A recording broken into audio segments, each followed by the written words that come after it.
আন্তঃমহাদেশীয় ballistic ক্ষেপণাস্ত্র কি, কতদূর আঘাত হানতে পারে? ইউক্রেনের দিনিপ্রো শহর লক্ষ্য করে একটি আন্তঃমহাদেশীয় ব্যালিস্টিক ক্ষেপণাস্ত্র অর্থাৎ আইসিবিএম ছুড়েছে রাশিয়া।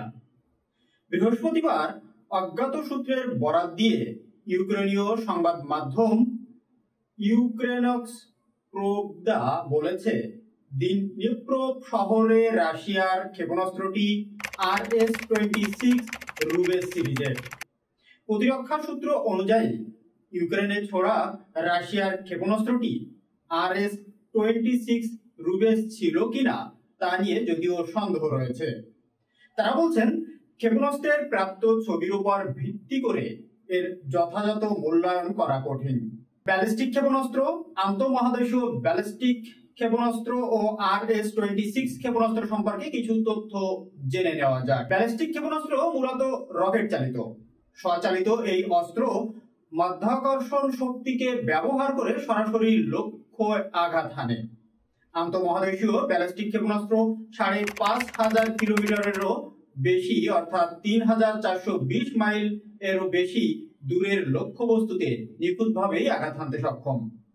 মার্কিন থিঙ্ক ট্যাঙ্ক প্রতিষ্ঠান centre for strategic and international studies অর্থাৎ CSIS বলছে, যুক্তরাষ্ট্র এবং রাশিয়ার মধ্যকার পারমাণবিক অস্ত্র হ্রাস চুক্তি নিউ স্টার্ট অনুযায়ী R-26 ক্ষেপণাস্ত্রকে ICBM হিসাবে মনে করা হলেও এটি মাঝারি পাল্লার ব্যালিস্টিক ক্ষেপণাস্ত্র শ্রেণীতে পড়ে।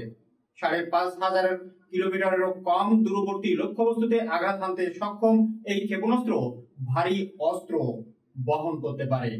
ICBM সহ ব্যালিস্টিক ক্ষেপণাস্ত্রকে ডিপ্রেস মোডে নিক্ষেপ করা যায়। এর অর্থ এই মোডে ছোড়া ক্ষেপণাস্ত্র মহাকাশে প্রবেশ করে না এবং এর গতিপথ বায়ুমণ্ডলের মাঝেই সীমাবদ্ধ থাকে। তবে ক্ষেপণাস্ত্রটি বায়ুমণ্ডলে থাকাকালীন জ্বালানির বেশি ব্যবহার করায় পরিসীমার হ্রাস ঘটে। প্রতি সেকেন্ডে কয়েক কিলোমিটার গতিতে ছুটতে পারে ICBM। সামরিক সূত্র অনুযায়ী রাশিয়া থেকে যদি কোনো আন্তঃমহাদেশীয় ব্যালিস্টিক ক্ষেপণাস্ত্র ছোড়া হয় তাহলে যুক্তরাষ্ট্রের ভূখণ্ডে লক্ষ্যবস্তুতে পৌঁছাতে এই ক্ষেপণাস্ত্রের সময় লাগবে মাত্র 40 মিনিট। রাশিয়ার অস্ত্রখান অঞ্চল থেকে ইউক্রেনের দিনিপ্রো শহরের দূরত্ব 700 কিলোমিটারেরও বেশি। ইউক্রেনের বিমান বাহিনী বলছে, বৃহস্পতিবার রাশিয়া থেকে ছোড়া ক্ষেপণাস্ত্রটি দিনিপ্রো শহরে পৌঁছাতে মোট 10 মিনিট সময় লেগেছে। পারমাণবিক ওয়ারহেড বহনের সক্ষমতা রেখে আন্তঃমহাদেশীয় ব্যালিস্টিক ক্ষেপণাস্ত্রের নকশা প্রস্তুত করা হয়। যদিও প্রযুক্তিগত পরিবর্তনের মাধ্যমে যে কোনো ধরনের পেলোড বহন করতে পারে এই ক্ষেপণাস্ত্র। বৃহস্পতিবার রাশিয়ার ছোড়া ক্ষেপণাস্ত্রটি পারমাণবিক অস্ত্র বহন করেছে কি না সে বিষয়ে কোনো ইঙ্গিত পাওয়া যায়নি। যুক্তরাষ্ট্র ভিত্তিক সংস্থা আর্মস কন্ট্রোল অ্যাসোসিয়েশন এর তথ্য অনুযায়ী RS-26 ক্ষেপণাস্ত্র সর্বোচ্চ ৫,৮০০ কিলোমিটার পর্যন্ত দূরের লক্ষ্যবস্তুতে আঘাত হানতে পারে।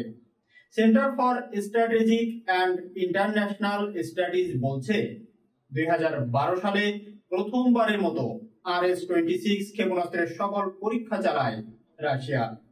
এর দৈর্ঘ্য 12 মিটার এবং ওজন 36 টন।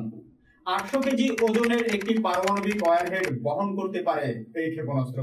তবে আনুষ্ঠানিকভাবে রাশিয়ার সামরিক বাহিনীতে এই ক্ষেপণাস্ত্রের প্রবেশ ঘটেনি বলে বিশেষজ্ঞরা জানিয়েছেন।